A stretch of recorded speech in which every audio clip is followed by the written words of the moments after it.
नमस्कार मंडळी, सगळ्यात पहिल्यांदा आपल्या चॅनलला सबस्क्राईब करा आणि बाजूची असणारी बेल आयकॉन दाबायला विसरू नका, म्हणजे आपले व्हिडिओ लवकरात लवकर तुमच्यापर्यंत पोहोचतील.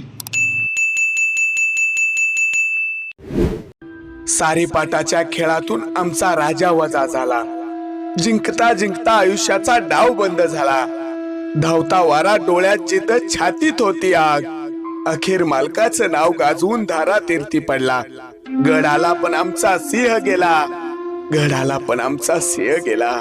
सिंह गेला. माझ्या लाडक्या मालकांनो आणि माझ्या जीवाभावाच्या मित्रांनो, आज मी तुम्हाला हे पत्र लिहितोय. ही माझ्या आयुष्याची शेवटची धाव आहे.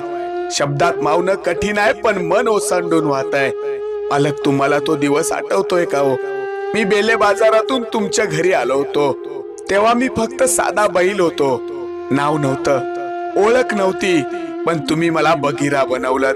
तुमच्या मायेने, विश्वासाने आणि प्रेमाने मला राजा केलं. पहिल्यांदा जेव्हा मला मैदानात आणलं तेव्हा मला हे सगळं नवीन होतं. हा गोंगाट, लोकांचा जल्लोष, गुलाल. पण त्या सगळ्यात मला एकच गोष्ट दिसली, आपली माणसं. माझ्या पाठीशी उभी असलेली आपली माणसं. चायना ग्रुप मानिवली, दीपक शेठ गवळी, आई एकविरा ग्रुप बिरदोले, संदेश दादा पडवळ मित्र परिवार एकविरा पुणे या नावाने जेव्हा गाडी मैदानात उतरायची ना, तेव्हा लोक फक्त एकाच गोष्टीची वाट बघायचे, बघिराची गाडी पळण्याची. मी फक्त पळत नव्हतो, मी प्रत्येक वेळी माझं मन, माझं आयुष्य त्या मैदानात अर्पण करायचो. कारण मला माहित होतं, माझ्या मागे माझ्या लोकांचा विश्वास आहे. शुभम दर्शन, अरे तुम्ही माझे मालक नव्हता, पण तुम्ही माझे मित्र होता. माझं सगळं काही तुम्हीच होता. तुमच्यावर मी कधी रागावलो नाही, तुम्हाला मी कधी मारलं नाही, कारण माझ्या मनात तुमच्यासाठी फक्त आणि फक्त प्रेम होतं. तुम्ही जेव्हा माझ्या जवळ यायचा तेव्हा मला शांत वाटायचं. तुमचा हात माझ्या अंगावर फिरला की माझा सगळा थकवा निघून जायचा. अस्मिता ताई, माझी बहीण, तू मला भावासारखं मानलंस ना ग. प्रत्येक रक्षाबंधनला राखी बांधलीस. त्या धाग्यातलं प्रेम मला प्रत्येक धावेत जाणवलं ग. माझी शुभांगी ताई, तू प्रत्येक वेळेस औक्षण करून मला मैदानात पाठवायचीस. तुझ्या डोळ्यातलं प्रेम आणि आशीर्वाद हेच माझं बळ होतं.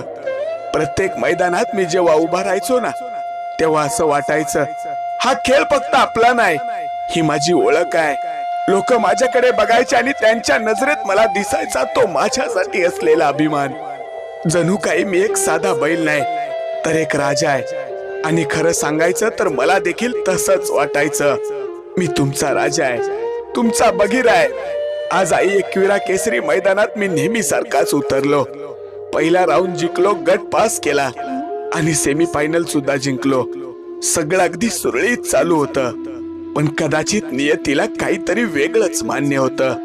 तो क्षण, तो एकच क्षण अजूनही इथे देवाघरी डोळ्यात बसलाय. सगळं बदललं. सारीपाटाच्या खेळातून मी तुमचा राजा वजा झालो. माझा श्वास थांबला, पण माझी धाव नाही थांबली.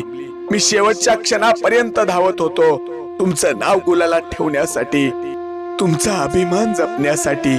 तुमच्या डोळ्यातलं पाणी मला दिसतंय, तुमच्या मनातली वेदना मला जाणवते. पण एक गोष्ट लक्षात ठेवा, मी हारलो नाही.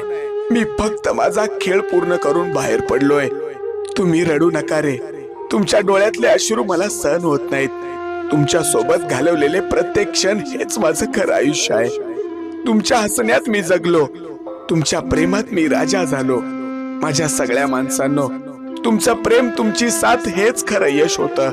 मी आज नाही, पण माझं नाव, माझी ओळख नेहमी जिवंत राहील.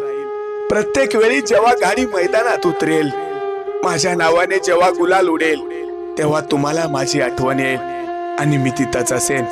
तुमच्या प्रत्येक धावेत, तुमच्या प्रत्येक विजयात. गडाला पण सिंह गेला. आज मैदान जिंकलं, पण मन हारलं. पण एकच गोष्ट लक्षात ठेवा, राजा कधी मरत नसतो, तो फक्त गोष्ट बनतो.